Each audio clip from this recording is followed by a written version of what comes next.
Bueno, muy buenas noches para todos. En primer lugar, yo lo que quiero es agradecer a Hugo Maradei, Hugo González Castelo, la gente del Museo del Dibujo y la Ilustración, por haberme permitido participar de este libro sobre el humor del Bicentenario, el humor gráfico, porque nos da la posibilidad, a mí particularmente, y creo que al resto de los especialistas que hemos puesto algo nuestro dentro del libro, nos da la oportunidad de conectarnos con un grupo importantísimo de artistas que vivió en nuestro país y que desarrolló su humor a través de posturas muy definidas, pero con una enorme capacidad artística. Como había adelantado Hugo, el trabajo específico que está incluido dentro del libro al cual me dediqué tiene que ver con la revista Don Quijote. Eh, Nosotros lo llamamos revista por su aparición semanal, pero en realidad era un pliego, una hoja plegada que abierto tenía 70 centímetros de ancho por prácticamente 50 de alto. En la cara externa, lo que sería tapa contra tapa, si lo pensamos así, estaba escrito, estaba impreso en imprenta.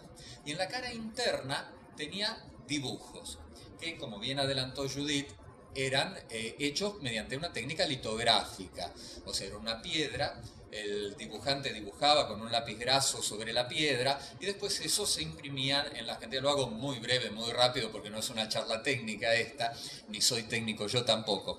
Y eso se imprimía en la cantidad de ejemplares que era necesario. Entonces tenemos una cara totalmente escrita y otra cara que era la de los dibujos. Vamos a concentrarnos en los dibujos. ¿Qué eran esos dibujos? Durante una primera época de la revista Don Quijote, una primera época que podemos hablar de prácticamente unos 15 años aproximadamente, eran dibujos de todo tipo. Había algunos dibujos costumbristas, había publicidades, había propagandas. Don Quijote era una revista muy autorreferencial, hacía mucha referencia a sí mismo. Ahora vamos a verlo con un poquitito más de detalle. Y también lo que es la caricatura política. Caricatura política que, como también adelantó Judith, y yo te agradezco los pies, ¿no? Por otro lado, caricatura política que era muy mordaz, era muy fuerte, era absolutamente sangrienta en algunos momentos. Y permítanme una pequeña disquisición, de la cual me hago cargo personalmente por completo. Cuando la señora Presidente se quejó hace algún tiempo de las caricaturas que le hacía Sabat y las calificó como de mensaje cuasi mafioso, a mí me queda perfectamente claro que jamás llegó a las manos de la señora Presidente un solo ejemplar de Don Quijote.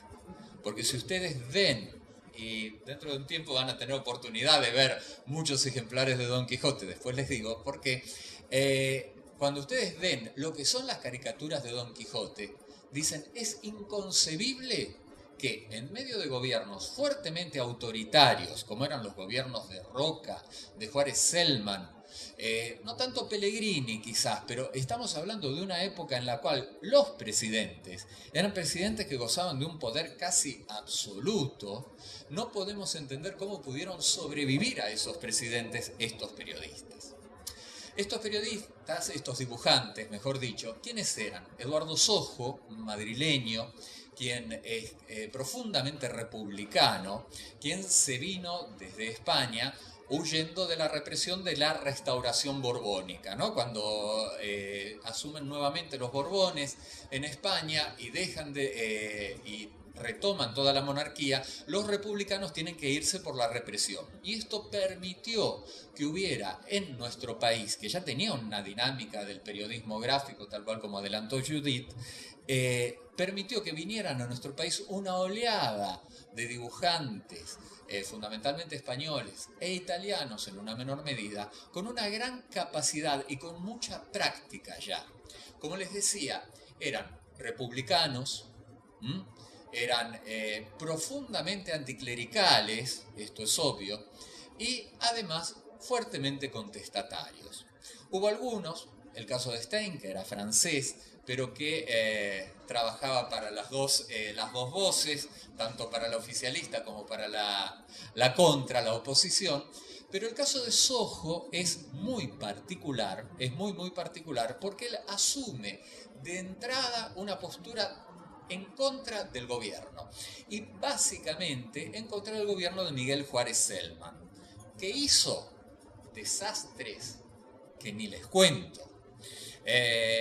100 años, ciento y pico de años después, nos podemos agarrar la cabeza de los desmanejos del gobierno de Juárez Celman en ese entonces. Que Juárez Celman era, por otro lado, cuñado de Roca. Entonces todo quedaba dentro de un círculo.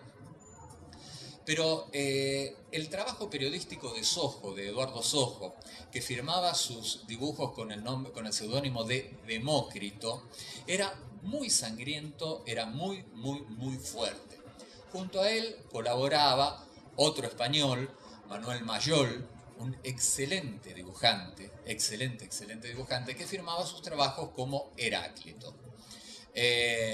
La oposición que él hace contra Juárez Celman lleva a que en algún momento le prohíban, aparte de cerrar el semanario cada 2x3, de meterlo preso, sacarlo, o sea, vivía entrando y saliendo de las comisarías.